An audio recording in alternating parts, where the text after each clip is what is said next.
Introduce करने वाले हैं राजाधिराज महाराज कौन से लॉ, कौन से साइंटिस्ट, बियो सावर्ट लॉ। अब ये इतना दुखी क्यों थे? क्योंकि दुखी इसलिए थे कि बहुत सी फील्ड के बारे में बहुत से साइंटिस्ट ने अपने नए नए फॉर्मूले बना लिए थे। फील्ड की थ्योरी पता कहां से शुरू हुई थी? मास से। फील्ड की थ्योरी कहां से शुरू हो रही थी? मास से। तो मास के बारे में भी हमने फोर्स का पता लगा लिया था, जिसकी कौन सी फोर्स थी? Gravitational force. Formula F is equal to G m1 m2 over r square. मतलब ये वाले साइंटिस्ट अपनी मस्त जिंदगी गुजार रहे थे क्योंकि इनने तो अपना फॉर्मूला निकाल दिया था। अब पेट में दर्द किसके हो रहा था? बियो सावर्ट। और दुखी पता कैसे हो गए कि चार्ज की भी फोर्स खोज ली गई, मतलब इलेक्ट्रिक फील्ड फोर्स भी खोज ली गई। मास फील्ड फोर्स भी, इलेक्ट्रिक फील्ड फोर्स भी क्या थी? 1/4 pi epsilon naught q over r square. अब ये दुख नहीं देखा जा रहा था किस पर? बियो सावर्ट पर। वो बोलते यार अब मेरे को कुछ करना पड़ेगा यार। मास की भी फोर्स निकल आई, चार्ज की भी फोर्स निकल आई, इलेक्ट्रिक फील्ड की। अब अकेला ये बताओ चार्ज क्या क्या फील कर रहा था? चार्ज क्या फील करता है? इलेक्ट्रिक फील्ड फील करता है अगर रेस्ट में रहता है, और वहीं कहीं ये मूव हो रहा होता है तो अपने साथ में कौन सी फील्ड और फोर्स कर, कौन से फील्ड और फील करने लगता है? मैग्नेटिक फील्ड को। अब ये वाली थ्योरी तो सिद्ध हो गई, अब इसके बारे में कौन बताएगा? तो अब यहां पर क्या थे? बियो सावर्ट ने दिमाग लगाया। अब इसके बारे में बताऊंगा मैं। कौन बताएगा? अब इसके बारे में मैं बताऊंगा कि कोई चार्ज क्यू पे लगने वाली मैग्नेटिक फील्ड कितनी होगी। मतलब अब तक तो हम बात करते आ रहे थे कि फील्ड है मैग्नेटिक फील्ड है, ठीक है ठीक है ठीक है, फोर्स निकाल दी ये, लेकिन फील्ड मैग्नीट्यूड में कितना है और उसकी डायरेक्शन क्या है? मैग्नेटिक फील्ड कितना है मैग्नीट्यूड में और उसकी डायरेक्शन क्या है? तो इसके लिए हमें किसकी जरूरत पड़ेगी? इसके फॉर्मूले की। बिना फॉर्मूले के क्या तुम उसकी वैल्यू बता सकते हो कि किसी चार्ज पर कितना मैग्नेटिक फील्ड लग रहा है? और जब मैग्नीट्यूड बताओगे तो ये फील्ड वाली फोर्स कैसी होती है? वेक्टर। तो तुम्हें उसकी क्या और बतानी पड़ेगी? डायरेक्शन। तो अब बियो सावर्ट ने क्या करा? दिमाग लगाया। अब मैं चोरी करूंगा। किसकी चोरी करूंगा? इनके लॉ की। ये क्या कह रहा था कि एक मास होगा, एक सोर्स मास होगा, उससे कहीं दूर 7 समुंदर पार कोई दूसरा मास होगा और उसके बीच का डिस्टेंस का स्क्वायर कर रहे होंगे। इधर क्या हो रहा होगा? इलेक्ट्रिक फील्ड में एक चार्ज क्यू होगा, उससे दूर कोई चार्ज क्यू होगा 7 समुद्र पार, और वहां हम क्या कर रहे होंगे? उसके डिस्टेंस का स्क्वायर कर रहे होंगे। तो बियो सावर्ट पता क्या कहते हैं? कोई करंट होगा, उससे 7 समुद्र पार एक और करंट होगा और उसके बीच में क्या होगा? डिस्टेंस आर स्क्वायर होगा। अब चोरी कर रहे हैं वो बेचारे दुखी हैं, अब कुछ कर नहीं सकते तो देख लेते हैं इनमें से, क्योंकि ये वाला जो इसने चुराया यहां से चोरी करके ये लाया, अब यहां से चोरी करके कौन लेके जाने वाले हैं? बियो सावर्ट। तो पता पहली बात यही चुरा ली यहां से बियो सावर्ट ने, कि बियो सावर्ट बता रहे हैं कि I/R स्क्वायर का रिलेशन है कुछ। किसको बनाने के लिए? करंट को बनाने के लिए। मतलब करंट की वजह से मैग्नेटिक फील्ड को बनाने के लिए। जैसे चार्ज की वजह से इलेक्ट्रिक फील्ड बन रहा है, मास की वजह से ग्रेविटेशनल फील्ड बन रहा है, तो कहीं करंट की वजह से भी तो मैग्नेटिक फील्ड बन रहा होगा। कितना दिमाग लगा लिया इन्होंने, बहुत दिमाग लगा लिया ना। लेकिन इस कॉन्सेप्ट की वजह से बियो सावर्ट की जो कैलकुलेशन की वैल्यू आ रही थी वो डगमगा गई। मतलब कैलकुलेशन की वैल्यू गलत आने लग गई। ध्यान से सुनना, क्योंकि यहां से ये कॉपी किया है, यही होगा आगे जाके हम बोलेंगे कि बियो सावर्ट लॉ मैग्नेटिक फील्ड में और इलेक्ट्रिक फील्ड में सिमिलरिटी क्या क्या है, बी और ई में सिमिलरिटी क्या क्या है और डिफरेंसेस क्या है। तो सिमिलरिटी अभी यही आएगा कि वो ये भी इनवर्स स्क्वायर लॉ को फॉलो करती है, रूल को, और ये भी इनवर्स स्क्वायर रूल को फॉलो करता है। तो ये सिमिलरिटी पूछ लेता है इलेक्ट्रिक फील्ड में मैग्नेटिक फील्ड में। तो ये वाली बात तो उन्होंने बनाई बिल्कुल सही थी, लेकिन कैलकुलेशन में दिक्कत आ रही थी। बोले यार ये दिक्कत आ कैसे रही है, बात क्या है, मैं कुछ छोड़ रहा हूं, मैं कुछ तो भूल रहा हूं। मैग्नेटिक फील्ड पे बात कर रहा हूं, मैग्नेटिक फील्ड का सोर्स करंट, करंट मतलब कहीं चार्ज मूव हो रहे होंगे, मतलब मूव होने के लिए उनको रास्ता चाहिए, इन द सेंस कि यहां तो इलेक्ट्रिक फील्ड में चार्ज तो बैठा है, उसको तो किसी की जरूरत ही नहीं है, वहां से अपनी जगह पर बैठा है, किसी की जरूरत ही नहीं है, लेकिन मेरा चार्ज फ्लो हो रहा है और मुझे कंडक्टर की जरूरत है, और इसका मतलब कंडक्टर की लेंथ, कि चार्ज को फ्लो होना है तो कुछ रास्ता तो दो, फ्लो होने का पाथ तो दो। तो इसीलिए क्या हुआ कि यहां से आइडिया आया इनका अचानक से लेंथ को लेके।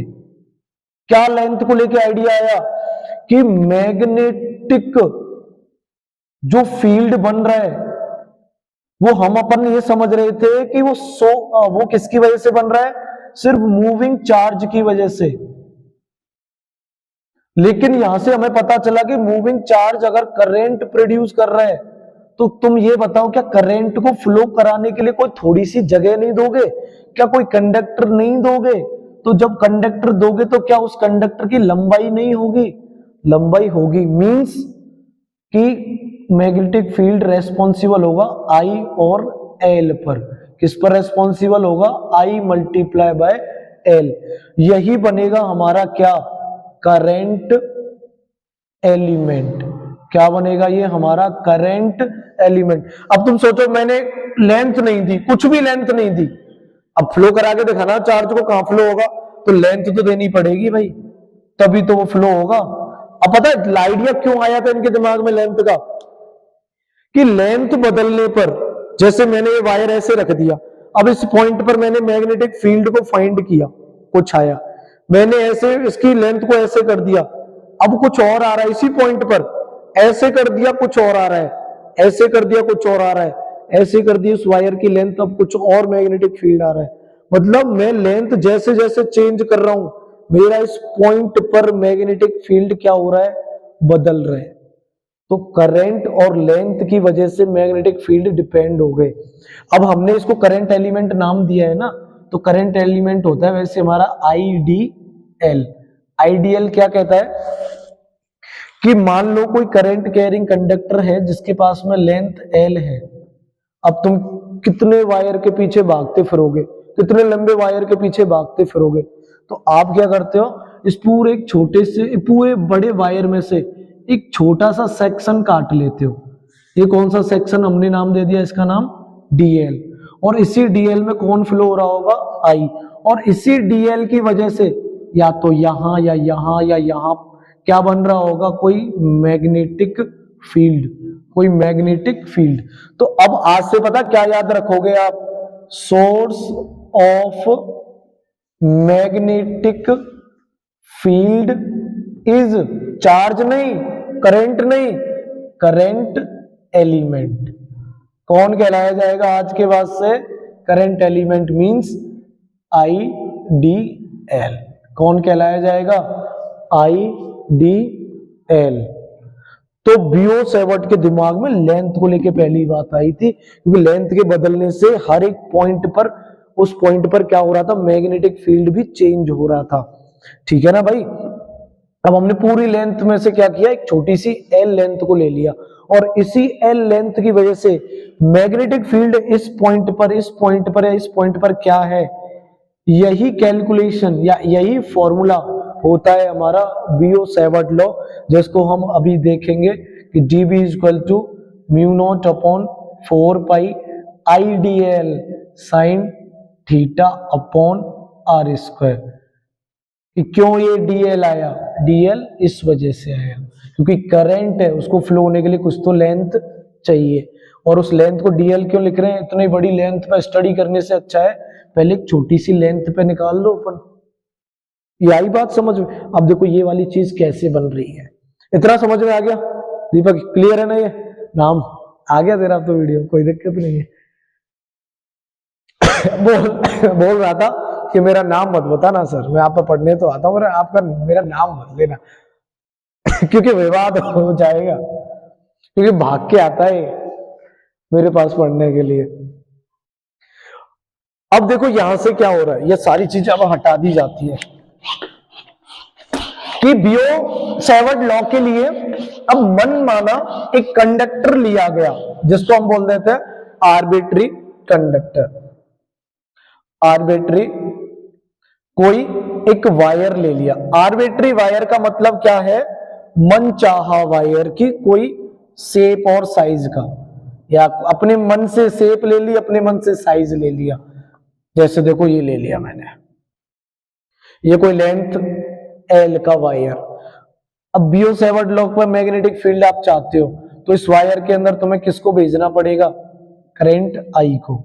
अब तो मुझे ये बताओ, इस पूरी लेंथ एल को मैं छोटे छोटे पार्ट्स में डिवाइड करूं, इस लेंथ की वजह से फील्ड बनेगा, ये छोटी सी लेंथ की वजह से यहाँ फील्ड बनेगा, ये छोटे से की वजह से, हर एक अलग अलग अलग अलग पार्ट की वजह से फील्ड बनेगा या नहीं? एक कंप्लीट तो अपने आप में बना रहा होगा तो वो तो ठीक है, लेकिन हमें पहले ये तो पता चल जाए कि एक छोटे पे कितना बन रहा है, और उस छोटे का हम मैथ के हिसाब से, मैथ का कौन सा रूल लगा देंगे? इंटीग्रेशन वाला रूल, जिससे हम क्या करेंगे? लिमिट पुट करने के बाद पूरे वायर के द्वारा कितना फील्ड बन रहा है वो बना लेंगे। तो हमने क्या किया, इस पूरे वायर को छोड़ा, एक ऐसी जगह पर एक कहीं ना कहीं हमने एक पॉइंट बना लिया। ये इस पॉइंट पर हमने क्या बोला कि ये हम मान लेते हैं कि हमने इस पूरे वायर में से एक छोटी सी एक पॉइंट एल डीएल मान ली। मतलब डीएल का मतलब पता है क्या है? कि length not equal to zero, approaching zero, मतलब कि लेंथ जीरो नहीं होनी चाहिए, जीरो से कुछ बड़ी होनी चाहिए, इतनी कुछ ना कुछ में मान लो, बहुत छोटे पॉइंट में मान लिया, और वहां पर कौन फ्लो हो रहा होगा उस डीएल लेंथ में? आई। तो ये हमारे पास में कौन आ गया? Current element. अब देखो, इस पॉइंट की वजह से या इस डीएल की वजह से इस पॉइंट पर, ये पॉइंट में नाम दे देता हूं इसको एम। क्या नाम दे दिया मैंने? एम। तो इस डीएल लेंथ की वजह से यहां कितना मैग्नेटिक फील्ड बन रहा है, इसका पता लगाना है, इसी को प्रूव करना है। कि मान लेते हैं कि इसकी डायरेक्शन क्या है? R vector. इस डीएल लेंथ से इस पॉइंट की डायरेक्शन क्या है? R vector. और इस पॉइंट पर इसके द्वारा कितना मैग्नेटिक फील्ड बनेगा वो हमने बोल दिया डीबी। कितना बोल दिया इस पॉइंट पर मैग्नेटिक फील्ड? डीबी। और ये हमारे लेंथ की डायरेक्शन, कंडक्टर की लेंथ की डायरेक्शन, जो कि क्या है? डीएल। अब देखो, यहां से हम बोलते हैं कि जो बी होता है, जो बी होता है वो डायरेक्टली प्रोपोर्शनल होता है किसके? आई के। कि जितना ज्यादा करंट होगा वायर में, उतना ही ज्यादा क्या बनेगा? Magnetic field. अब जितनी लंबी लेंथ होगी वायर की, उतना ही ज्यादा क्या बनेगा? Magnetic field. Means magnetic field directly proportional to I, magnetic field directly proportional to L, और magnetic field is inversely proportional to R square. ये वैल्यू आप लिख लेना, मैं यहाँ पर नोट नहीं कर रहा हूं कि इनवर्सली प्रोपोर्शनल, डायरेक्टली प्रोपोर्शनल, तीन रिलेशन निकल के आ गए। अब पता यहां से चौथा रिलेशन निकल के आया एंगल का। क्या निकल के आया? एंगल मींस थीटा का। तो ये जो हमने लेंथ एल ली है ना, थीटा क्या होता है? थीटा होता है एंगल बिटवीन, थीटा इज, ऐसे लिख लो यहां से, theta is angle between DL and r. ये जो आर है हमारा, ये जो आर डिस्प्लेसमेंट है, और जो लेंथ है ना, इसके बीच का जो एंगल है, इसको क्या बोला जाता है? थीटा। क्या बोला जाता है बेटा? थीटा। अब देखो, इसको मैं पॉइंट को ऐसे कर दूं, ऐसे स्ट्रेट, लेंथ कहां है? ऊपर, और मैंने इस पॉइंट को, डिस्प्लेसमेंट को, इस पॉइंट को कहां निकालना चाहता हूं? इस पे। मतलब मैंने इस लेंथ के क्या कर दिया? परपेंडिकुलर कर दिया। थीटा की वैल्यू 90 डिग्री, थीटा की वैल्यू कितनी आ गई? 90 डिग्री। तो साइन 90 की वैल्यू 1। अब मैं इस पॉइंट को चेंज करूं तो हर बार मैग्नेटिक फील्ड चेंज हो रहा है या नहीं? तो इसका मतलब मैग्नेटिक फील्ड भी directly proportional to sine theta. किस पर डिपेंड कर रहा है मैग्नेटिक फील्ड? साइन थीटा पर भी डायरेक्टली प्रोपोर्शनल है। अब इस रिलेशन को क्या कर दो आप? रिलेट कर दो कि B directly proportional I L sine theta upon are square. Proportionality के साइन को हटाओ, b इक्वल टू, प्रोपोर्शनलिटी का साइन हटाएंगे तो क्या लगाएंगे, k लगा लेते हैं, i l sine theta upon are square, where k is equal to mu naught upon 4 pi, value क्या हो जाएगी b की, b is equal to mu naught upon 4 pi i l sine theta. अब जब हम छोटे से करंट एलिमेंट की बात कर रहे हैं तो छोटा सा magnetic field is equal to mu naught upon 4 pi I, length छोटी length sine theta upon are square, upon are square. ये हमारा आ गया छोटे से करंट एलिमेंट की वजह से वो उस पी पॉइंट पर लगने वाला मैग्नेटिक फील्ड, और इसकी वेक्टर फॉर्मूला क्या बन जाएगा, dv is equal to mu naught upon 4 pi, vector dv is equal to mu naught upon 4 pi I D L r vector upon r cube. ये इसकी कौन सी फॉर्म बन गई, वेक्टर फॉर्म। यहां अगर मैं dv मान लूंगा तो di, यहां dv मान लूंगा तो dl, यहां dv मान लूंगा तो मैं, यहां मेरा i नहीं है 1 अपॉन आर स्क्वायर, और यहां थीटा हो गया हमारा कितना, p is directly proportional to the sine theta. फिर सारा रिलेट करके मैंने यहाँ कंप्लीट b में निकाल दिया, फिर इसी b को मैंने छोटे से सेक्टर में चेंज कर दिया dv में, dv को चेंज किया किस पे, करंट एलिमेंट dl पर।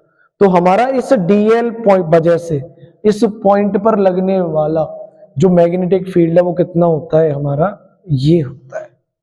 अब पता यहां से क्वेश्चन क्या होता है कि इलेक्ट्रिक फील्ड जो होगा ना, इलेक्ट्रिक फील्ड जो होगा, मान लेते हैं अगर यहां इस पॉइंट की वजह से इस पॉइंट पर इलेक्ट्रिक फील्ड के होगा तो इलेक्ट्रिक फील्ड की डायरेक्शन अलोंग आर वेक्टर होगी। ये क्वेश्चन नोट कर लेना कि डायरेक्शन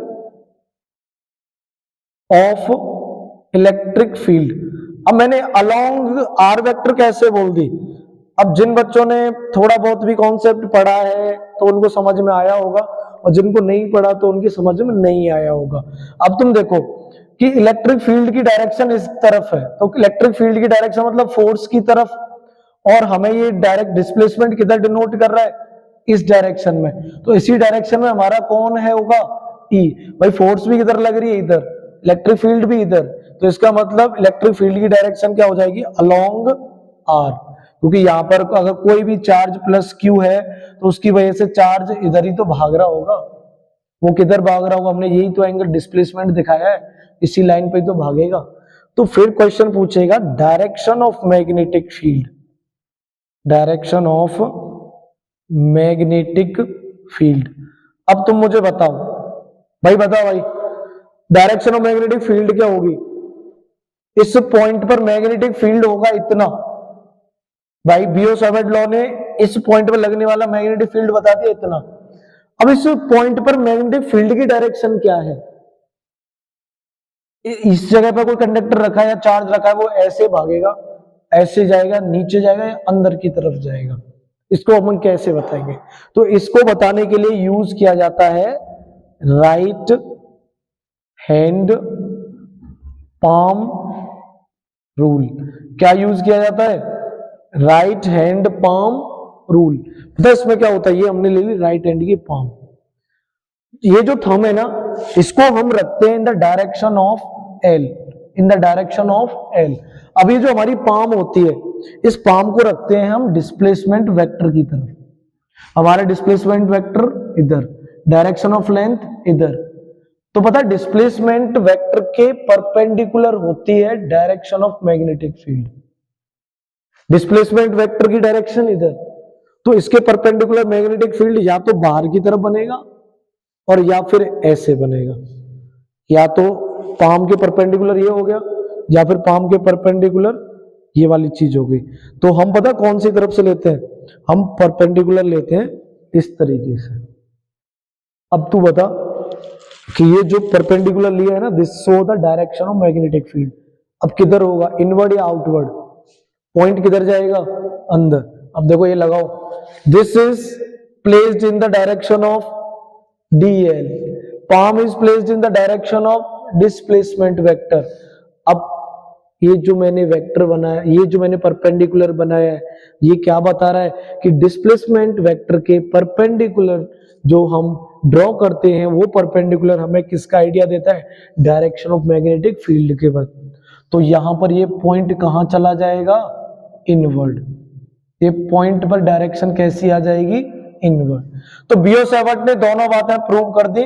बियो-सैवर्ट ने बताया कि मैग्नेटिक फील्ड कोई नाम की चीज होती है जो बनती है किसकी वजह से, आईडीएल की वजह से, जो कि डिपेंड किस पर रहेगी, जो कि उसको निकालेंगे तो उसके लिए अब मैग्नीट्यूड निकालेंगे, डिपेंड का भी बताएंगे, मैग्नीट्यूड निकालेंगे और प्लस उसकी क्या निकालेंगे, डायरेक्शन, क्योंकि मैग्नेटिक फील्ड कैसी क्वांटिटी होता है, वेक्टर क्वांटिटी।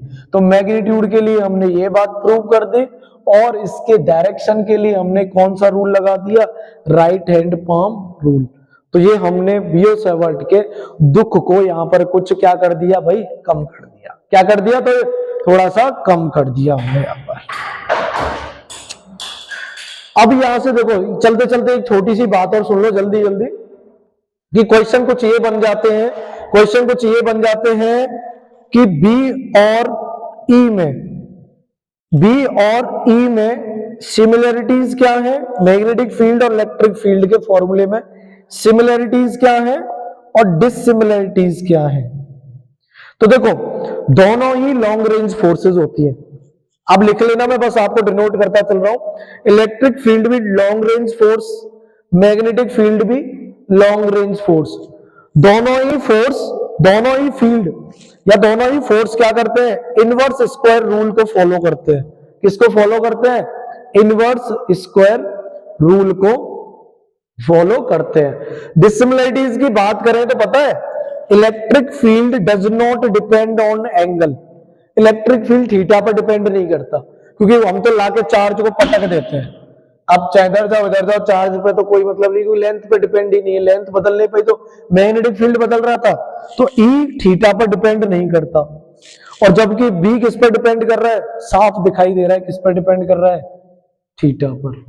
दूसरी बात कि डायरेक्शन की बात करें, मैग्नेटिक फील्ड की डायरेक्शन जो हमारा डिस्प्लेसमेंट वेक्टर होता है उसके परपेंडिकुलर होती है, और इलेक्ट्रिक फील्ड की डायरेक्शन डिस्प्लेसमेंट के अलोंग होती है। मतलब इलेक्ट्रिक फील्ड की डायरेक्शन अगर कोई पूछेगा तो किधर होगी, इस तरफ ही, जैसे ये डिस्प्लेसमेंट इधर ही इलेक्ट्रिक फील्ड की डायरेक्शन, और मैग्नेटिक फील्ड की डायरेक्शन अंदर की तरफ। अच्छा, ये दोनों मीडियम पर भी डिपेंड करते हैं, लिखते चलना, ये दोनों मीडियम पर भी डिपेंड करते हैं, लेकिन कैरेक्टरिस्टिक्स अलग अलग होती है। इट डिपेंड्स, इसके मीडियम के अंदर ऐसी क्या चीज होगी जिसको हम बोलते हैं एप्सिलॉन नॉट। क्या बोलते हैं, एप्सिलॉन नॉट मींस परमिटिविटी। किस पर डिपेंड होगा, वो मीडियम की परमिटिविटी। और ये किस पर डिपेंड होगा, परमिएबिलिटी मींस म्यू नॉट। देखो ये लिख रहा है ना, ये म्यू नॉट। अब इसी को चर्चा करेंगे अब आगे की वीडियो में कि म्यू नॉट और ई नॉट में क्या डिफरेंस, दोनों अलग अलग है। इसको बोलते हैं परमिटिविटी और इसको बोलते हैं हम म्यू नॉट को परमिएबिलिटी। ये मैग्नेटिक फील्ड लाइन के साथ में छेड़खानी करेगी, और ये परमिटिविटी किसके साथ में छेड़खानी करेगी, इलेक्ट्रिक फील्ड के साथ में। तो ये देखो यहाँ पर कुछ सिमिलरिटीज और डिससिमिलरिटीज हमने यहाँ पर देख ले। क्वेश्चन डायरेक्ट ही आ जाता है उठ के इस पे, 2 नंबर 3 नंबर 4 नंबर का बन जाता है कि सिमिलरिटीज क्या है, डिससिमिलरिटीज क्या है। Long range forces similarity, inverse square rule को फॉलो करना सिमिलरिटी, डिससिमिलरिटी, इलेक्ट्रिक फील्ड थीटा पर डिपेंड नहीं करती और मैग्नेटिक फील्ड थीटा पर डिपेंड करती है। अच्छा, एक और बात याद आई, इलेक्ट्रिक फील्ड का जो सोर्स होता है ना, बनाने वाला, वो कौन होता है, चार्ज। तो इसके लिए ये पूछेगा इलेक्ट्रिक फील्ड का सोर्स स्केलर होता है या फिर वेक्टर होता है, कैसा होता है, स्केलर। और फिर आपसे ये पूछेगा कि मैग्नेटिक फील्ड का सोर्स कौन होता है, करंट मत बोलना, उसके लिए बोलना आईडीएल। और ये आईडीएल कैसी क्वांटिटी है, वेक्टर क्वांटिटी, क्योंकि लेंथ क्या बताती है, डायरेक्शन। कैसी क्वांटिटी है ये, वेक्टर। तो मैग्नेटिक फील्ड का सोर्स वेक्टर होता है और इलेक्ट्रिक फील्ड का सोर्स स्केलर। ये डिससिमिलरिटीज है। तो आई होप आपको लेक्चर समझ में आया होगा।